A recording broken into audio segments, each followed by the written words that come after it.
Oh why, do you stay by me, when I sometimes don't believe, yeah.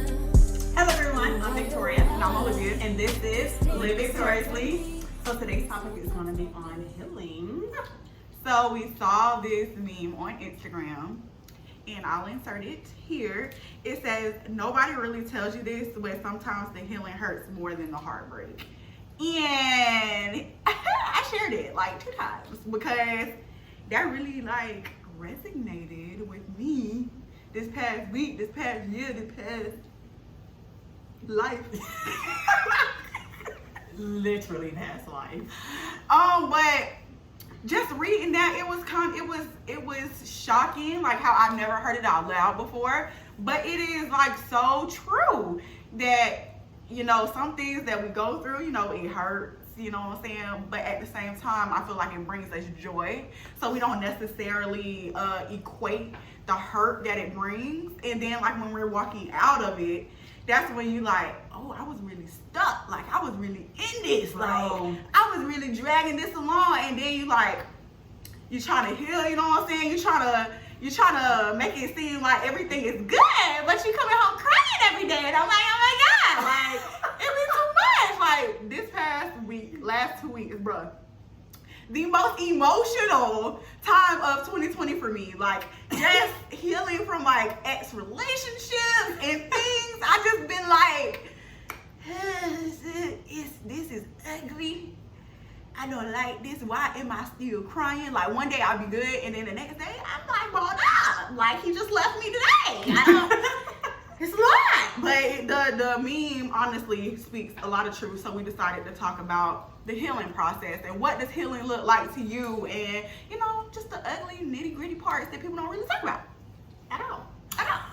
So Proverbs 17:22, we're coming from the God's word translation. It says, a joyful heart is good medicine, but depression drains one's strength. With true all the way.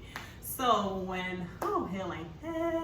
So healing is a beautiful word. Just go through the process and get healed. And they don't tell you how it actually looks. And one thing I do want to put out there is healing looks different from everyone. Let's just say that. And it's funny because I actually live that. Because, of course, like some of you guys have heard, not everybody, but for her, it's relationship. For me, it's been family, and I went through abuse as a child. So for me, I've had to go through years and layers of healing. And it's funny because for the longest, everyone was like, oh, you need to go through the process of healing. And I was just like, oh, okay, yeah, whatever. And then I had this little breakdown one day, and I was like, okay, I really need to go through healing. So I went on this journey with finding counselors, and I was like, oh, what I'm going to do is I'm going to find a counselor. I'm going to counseling for a few months. Your girl going to be good. Scratch that. So it took me about 7 or 8 years to forgive one person, and those were layers, not including the other people I had to forgive. And it's so funny because it was just more like, oh, let me go to counseling and go home, I'll be fine. Like my healing process was so ugly. Let me tell you, I can't even count the amount of times I've been in my closet. I can't even count the amount of times I've hid in my car. And it's crazy because healing wasn't necessarily just, oh, go to counseling, talk about it. Healing was me literally going to God and God highlighting things to me that was just like ugly. Even things that I forgot about that I was over. You know how you say you forgive somebody? And you're like, oh, I forgive you. And you see that person in your mind, you secretly plotting how they're going to trip and fall and bust their head on the concrete. I'm guilty of that. And it was just like how I know I was not healed was because my thoughts were of the devil. And I'm not going to lie, like Flashing tight. I was like, I ain't got that much bond money, so I gotta get it together. I was like, wait, what did you do? But it's so funny because I just started realizing like, oh my God, these are my thoughts. Oh my God, these are not your thoughts. Like I need to really heal.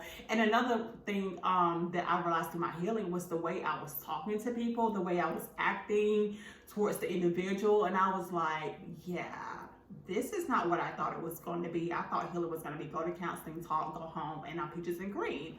Non-player healing was straight in the closet, in the car. I got like 7 books of journals of front and back of just my whole thought process. That journaling gonna get you every time, bro. I was not, y'all. Like, I like to write like poetry and stuff. Like, if I'm in my feelings or I'm feeling a certain type of way, I'll write.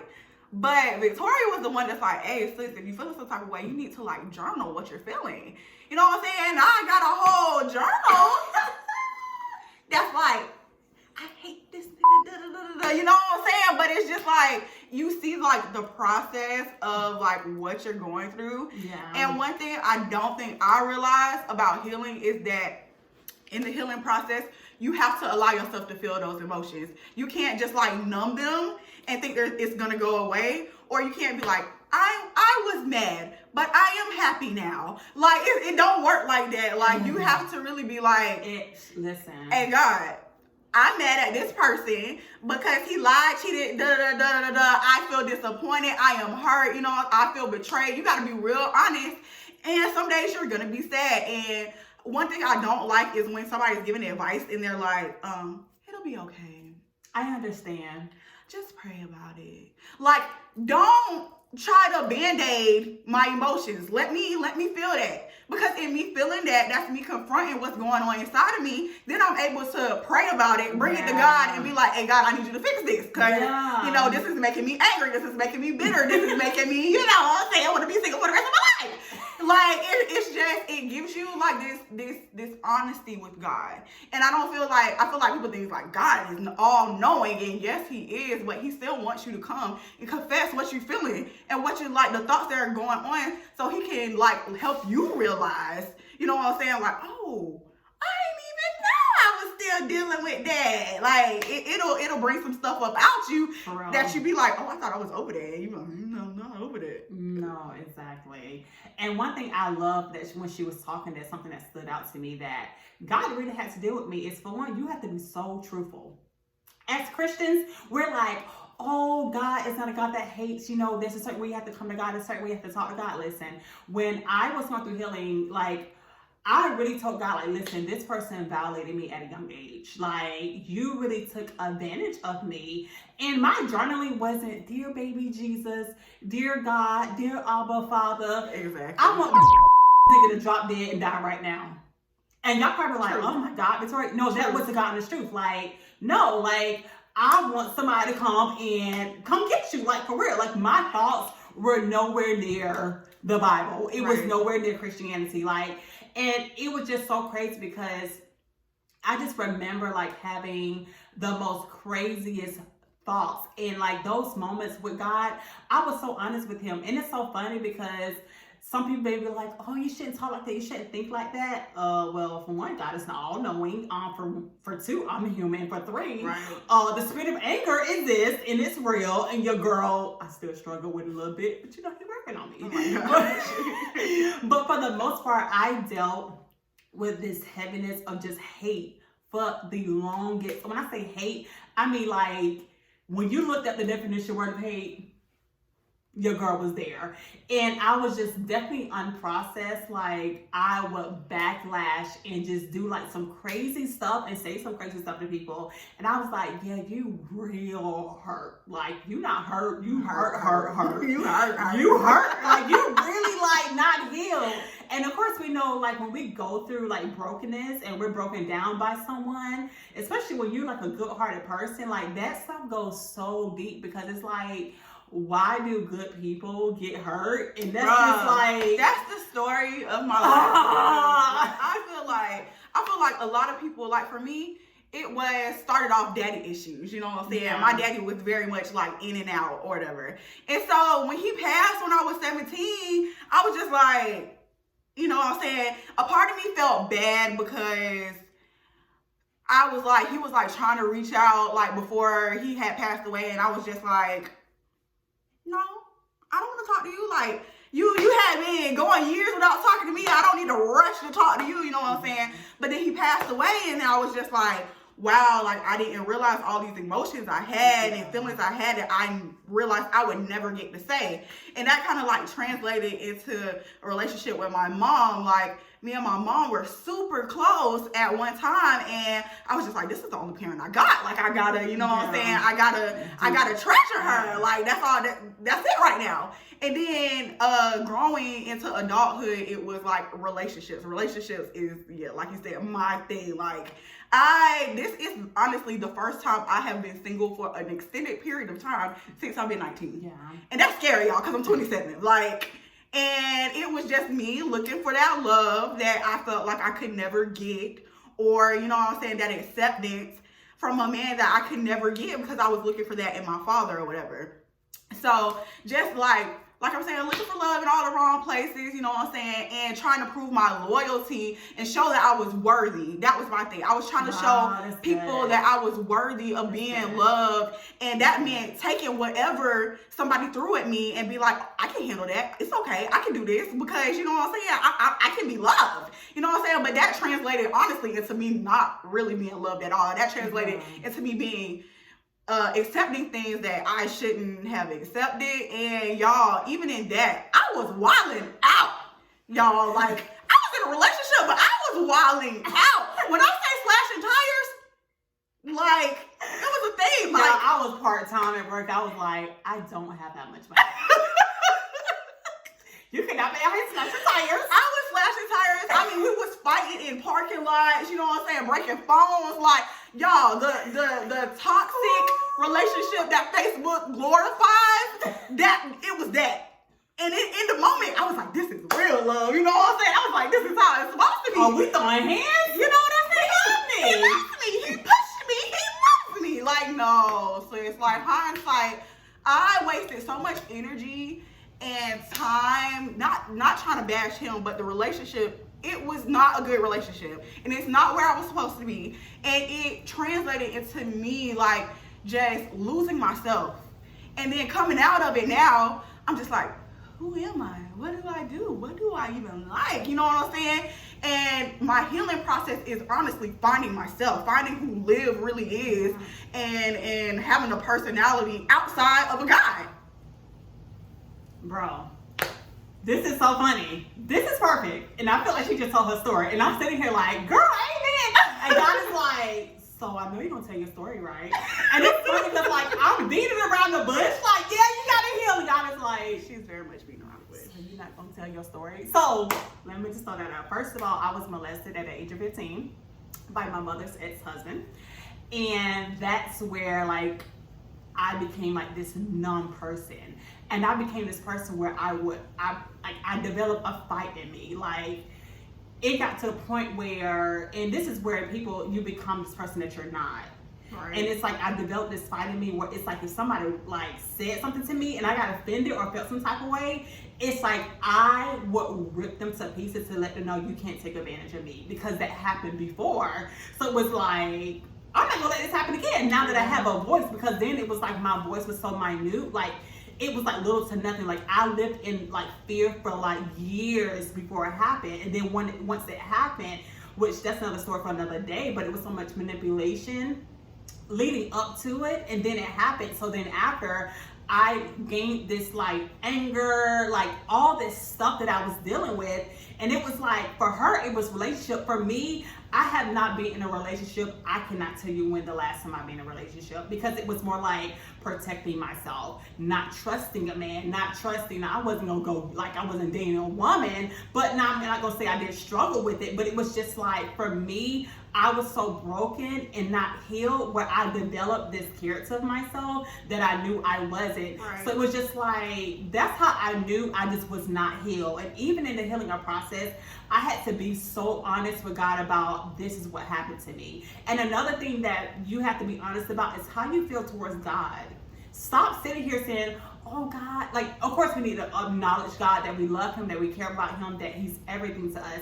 But I'm not gonna lie, there was a season where I was so angry at God. I'm like, how could you allow, like, you're the man that can stop things and can make things proceed, and you allowed this to happen. And I always had these coulda, woulda, shoulda thoughts in my head for years. And I'm just like, I had to understand, like, Victoria, it happened, but that doesn't devalue who you are. And through the process of healing, God started shedding things off of me, like shedding to the point I was like, you know what?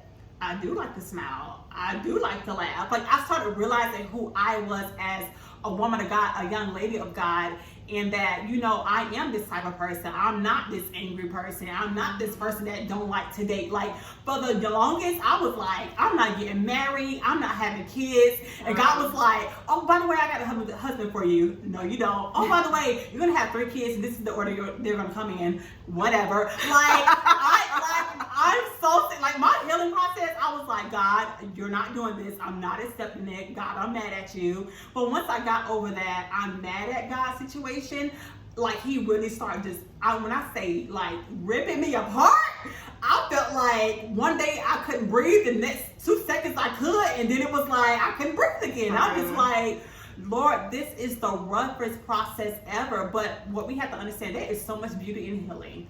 Healing don't feel good at all. Just throw that out there. And I feel like the quote said, like, I feel like the healing was way worse than the actual situation. Like, I mean, of course, sexual abuse is not great. It is a painful thing. But when you think about, okay, you're supposed to be the one that's supposed to protect me. Instead of protecting me, you crossed the line and did these things to me. So it's just like, okay, now I have to forgive you for this. I have to forgive myself for beating on myself, for feeling like I was the issue. I'm the one that caused this stuff on myself. So it's like, and another thing that we have to realize is healing is not an overnight thing. Stop feeling like when you go to counseling or however God directs you, because God directs everyone differently when it comes down to the process of healing. Not everyone goes to counseling, but it's just like, for me, it was kind of 50-50 thing. Like, I went to counseling, then there was times in my life that God was like, okay, you can't go back to counseling because the things that I need to process you, the way you need to heal, the counselors can't help you, only I can. And of course, God gave me strategy, but we have to understand that healing is not an overnight thing. I thought, oh, I'm gonna go to counseling, I'm gonna be good. Baby, I probably went to counseling for about a year, and like I said before, it took me about 7 years just to forgive one person. And it wasn't just that one person, it was like other people that was involved. Like, you gotta, you know, forgive the people that were around, people that you told, how did they react to it. Just a lot of things that's packed in your process of healing. But when I tell you healing, it's not an overnight thing. It's not something that's gonna be peaches and cream. It's not that whole, oh, I'm gonna start my healing process today, I'm gonna start journaling or going to counseling, and then next week I'm gonna be good. Oh, I love them. No. That's a whole nother level. And right it's there crazy because when I tell you, I really feel some type of way about this meme, because I feel like this is where a lot of people get stuck at. Yeah. Like, we don't put enough emphasis on healing don't feel good. And that's where a lot of people, honestly, that's where a lot of people get stuck at. Like, you wondering why is this person, 50 years old and still bitter about something that happened, you know what I'm saying, in adolescence. And it's just like, once you've been hurt, you do not want to relive that. At all. In any kind of way. Healing way, reminiscent way, any kind of way, you don't want to relive that. Exactly. But healing requires you.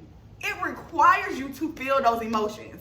And that's what people get stuck on. They don't want to feel nothing, so they'd rather go through life numb.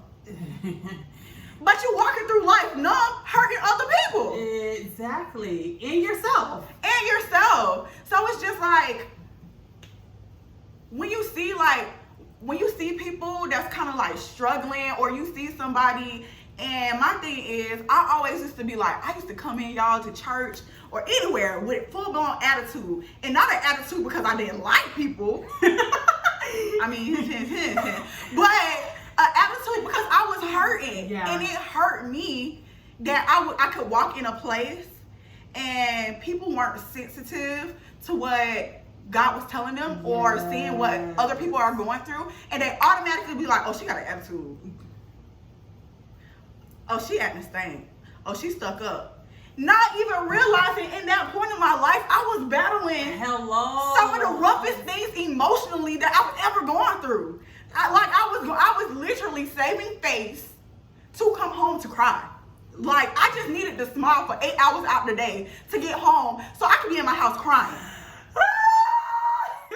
And I really want to put emphasis on people just being in the spirit, picking up things, not jumping to conclusions about somebody and their demeanor, their characteristics. You know what I'm saying? Like, ask somebody if they're okay and mean it. Don't just say, hey, how you doing? And go on about your business. Oh, you good? Oh, okay, that's good. Right. Like, if somebody say, oh, I'm okay. No, dig into that. You know what I'm saying? Because sometimes all it takes is somebody literally caring. Somebody literally just stopping and being like, hey, you're not really yourself. Like, you sure you saying you okay, but are you okay? Do you need to talk? Do we need to pray together? Do you need to write? Like, anything. Like, it really makes me very upset. It really makes me very upset. Y'all, this is so good. And the reason I'm looking out, because it's something I posted on Facebook some time ago, and I was trying to look for it. And it says, many people use religion to cover up their unwillingness to deal with real issues. They know customs and tradition, but still don't have true healing and freedom. And when I tell y'all, I see that all the time. Like, we use tradition, we use religion, God and stuff to cover things up. But back to what I want to share that with you guys, and I may hit back on a little bit. But one thing I wanted to point out is when she was talking, she reminded me of me. Like, when I was going through actually, I think it's like right before I went through my process of healing, I went to this class at this church, and this lady was just very judgmental. Like, she was just like, oh, I can't sit by you because of your spirit. I mean, like, she went holy on me. And the interesting part about it is she didn't even know, like, I was having suicidal thoughts that day. Like, when people are like that, y'all have to realize, like, y'all have to be so sensitive in the spirit, because you don't know that person's going through depression, oppression. They could be on the verge of killing themselves. And that's what I hate when I see these posts. Oh my God, I just saw them 5 minutes ago. Oh my God, I just talked to them. Oh, they dead all of a sudden. Oh, what happened? It's like, y'all, we have to become so sensitive and concerned of people that are broken and not healed in life, and really, like, truly check up on them. Like, just because somebody's smiling doesn't mean that they're really, like, okay. Like, it's so funny for me to, like, Victoria, you're always perky, you're always happy. And I just like, no, she's not. First of all, I am. But anyway. No, she's not. She ain't been perky all weekend. This is the perkiest she done been all weekend. So we're going to keep our home issues at home. Relationships, number 101. Your issues at home, not the camera. Anyway. But yeah, we have to be so sensitive, because it's just like, just because somebody's smiling and saying they're having a good time, don't really mean that they're smiling and having a good time. In their mind, they could be contemplating, I think I said that word wrong, but they could be like really thinking of things that they're trying to do to numb themselves. That's why for me, I know this is kind of off, but I don't laugh at drug addicts. I don't laugh at alcoholics. I don't laugh at people that's promiscuous. I don't laugh at people that's always hopping from relationship to relationship or doing certain things, because I understand that there's a brokenness, and they're not healed, and they're trying to mask it and say, oh, I'm in love, or oh, I'm just moving for this reason, or oh, I just want to go to sleep, and really you sleeping your days away from depression. Literally. Like, bro, like, literally. I used to be the sleeping queen. Sleeping on the couch with a bottle of wine. Bro. What's up? Like, literally hurt. And my thing is, like, for friend-wise, like, you just gotta be very cognizant of, like, what your friends are going through. I feel like right now for me, it's like, I feel like I have friends, but it's really been weird, because I feel like now that I'm more so trying to heal and, like, focus on myself, I feel like people are like, what's wrong with Liv? Like, why she ain't trying to reach out to us? Why she ain't trying to hang? But I realize that I'm so sensitive in this season that I have to literally guard my thoughts, my heart, everything. What? Because if I don't, I can so easily, like, be back on what I was just on. And y'all, it was rough, but I ain't trying to go back, you know what I'm saying? Like, I've come this far, and I've made it this far. It's just like, it's nothing against the people. It's just, it's me time. It's me and God time. We gotta deal, we gotta work this thing out. And when I come out better, you know what I'm saying, we can hang. But until then, I need to be in prayer. I need to be in my closet. I need to be journaling. I need to do whatever it is that God is calling me to do, and be focused on that. Exactly. And that's why, like, I feel like people are like, oh, you're all about yourself. Like, don't be all like me. And sometimes I'm like, you have to be about me. Like, if you never are about you, you're gonna be getting, everybody gonna be graduating, getting married, having babies, in their career, doing all these successful things in life, flourishing in life, and you still stuck and bound because you haven't given yourself me time. And honestly, exactly. And I feel like that process of healing time should be literally you and God. And of course, if God puts somebody or people in your life that's gonna push you, that's gonna cover you in prayer, that's gonna listen to you, that's gonna give wise and godly advice, and not agreeing to how your emotions are, because in healing we could be emotional like, bro, I want to pop off. You got to have that friend that's gonna be like, okay, I get it, you want to pop off, I want to pop off with you, but what is popping off going to get you? It's not going to get you healed. It's going to stop your process. It's going to make you go backwards. It's going to make you be somebody that you're not really. And it's like you have to have that person that knows who you are in God, that person that's going to speak life into you, that person is going to allow you to have your times when you just boo-hoo and cry. You say nothing to them. In times where you just give them your space. So in the process of healing, you got to be true to yourself. You got to be true to God. You got to have the right company. Sometimes you got to be solo dolo. There are times when you really just have to sit down and say, God, how does my process look? Like I said before, your process, everyone's process don't look the same. So your testimony is not my testimony. We may have experienced the same thing. That's what's so funny when people say, oh, I understand. No, you don't. Okay, this is my thing. No, you don't. I understand that you went through sexual abuse. I understand that you went through relationship issues. But how she went through and how she processed is not how you went through and how you processed. How I went through and how I processed is not the same as you. And I'm not like trying to down anybody, but I'm just trying to get people to understand like every process is not the same, and you can't compare your life to the next person's life, because all you're doing is stunting your process and stopping the flow of how God wants to heal you, because through that process of healing, it's part of your testimony. Book coming out soon. I'm playing. I'm just playing, y'all. But yeah, everybody's process is different, so just keep that in mind. Yeah, we've been talking for 26 minutes, so we gonna cut that short. But yeah, we thank you for tuning in on today. Like always, like, subscribe, follow us. I thought you got better. Subscribe. Yeah, but you subscribe. You had to think. You was thinking. Because I didn't want to mess the word up again. All right, y'all. Like, comment, subscribe. You know what I'm saying? Email us if you would like. Be a part of the gang. And it's livevictoriously1@gmail.com. Yeah, y'all next week. Sometimes